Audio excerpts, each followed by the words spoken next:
पीकू लिखते समय जब भास्कर की डेथ हुई और मैंने टाइप करा and then he is no more, मैंने फुल स्टॉप लगाया।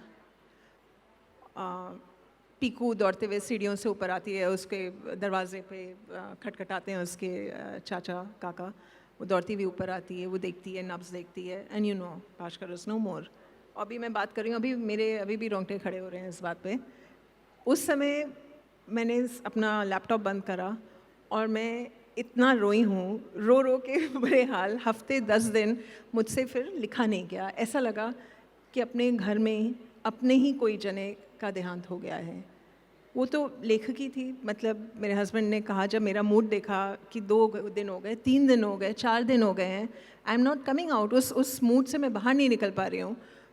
तो थोड़ा दबी ज़बान में उन्होंने कहा कि देखो तुमने लिखा ही है, किसी को पता नहीं है, तुम डिलीट कर दो, मत मारो। वैसे भी अमिताभ है, पता नहीं उनको पसंद आए या नहीं आए, तुम ऐसा नहीं कर सकती कि नहीं मरे भास्कर, सपोज अभी हॉस्पिटल ले जाए।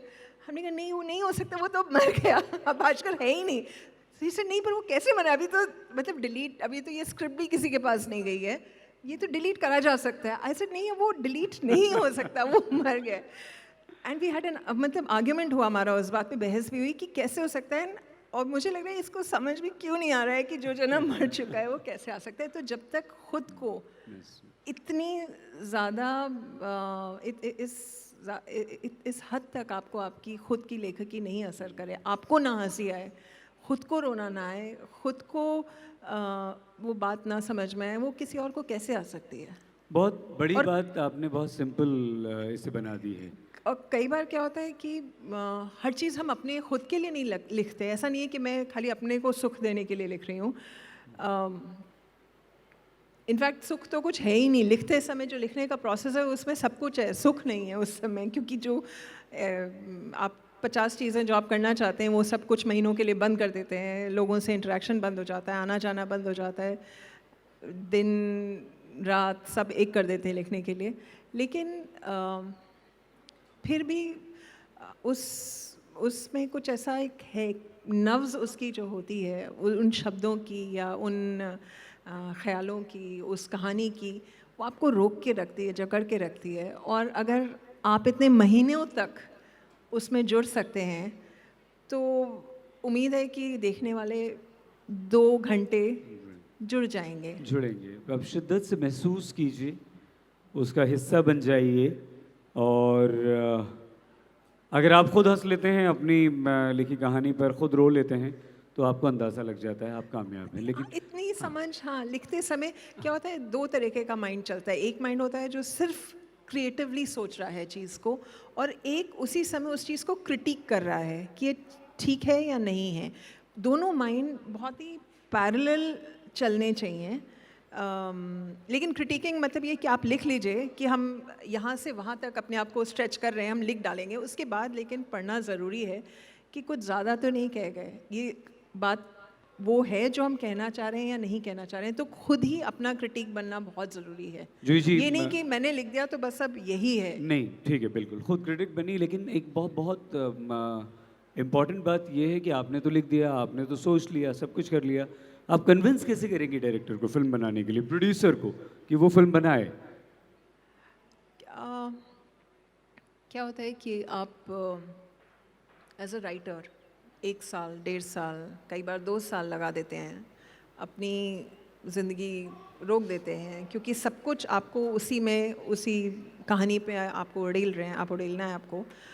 और 2 साल उस टॉपिक के साथ जुड़े रहने के बाद ये बहुत ज़रूरी है, ये हर राइटर को सोचना चाहिए कि इस आइडिया को, इस थॉट को या इस स्क्रिप्ट को, इसके सबसे अच्छे अंदाज में कौन स्क्रीन पे डायरेक्ट कर सकता है। बिल्कुल ये ज़रूरी नहीं है कि डायरेक्टर आपको चुने लिखने के लिए, आप एज अ राइटर आपको खुद चुनना पड़ेगा, क्योंकि आपसे ज़्यादा उस कहानी को, उन लोगों को जो उस कहानी के हिस्से हैं, जो किरदार हैं, कोई नहीं जानता। तो ये आपको डिसाइड करना पड़ेगा कि इसके लिए संजय लीला भंसाली हैं या शुजीत सरकार हैं या अनुराग कश्यप हैं। आप उनका पिछला काम देखेंगे, उन्होंने, उनका काम क्या आपको इस तरह से भाया है, इतना छुआ है, क्या इस आइडिया में और उनके पिछले काम में कहीं संबंध दिख रहा है या नहीं दिख रहा है। अक्टूबर जैसी फिल्म जो इतनी सीरियस है या एक तरीके की है और हॉस्पिटल में है, और संजय लीला बंसाली का जो अंदाज़ है काम करने का, बहुत ही थिएट्रिकल, बहुत ही वो एक डांस ड्रामा, उनके कहानी, उनके सॉन्ग्स, उनके सेट्स, ये मूर्खता होगी मेरी कि मैं उनसे कहूँ कि आप ये करिए। बिल्कुल बिल्कुल। इसलिए नहीं कि वो कर नहीं सकते, क्योंकि उनका तरीका अलग है सिनेमा को देखने का। वो जिस तरह से कैरेक्टर्स को देखते हैं, लार्जर देन लाइफ देखते हैं, उनको हिस्टोरिकल जिस तरह से समझ में आती है, उनके लिए शायद ये फ़र्क स्पेस है। नहीं, बिल्कुल ठीक है।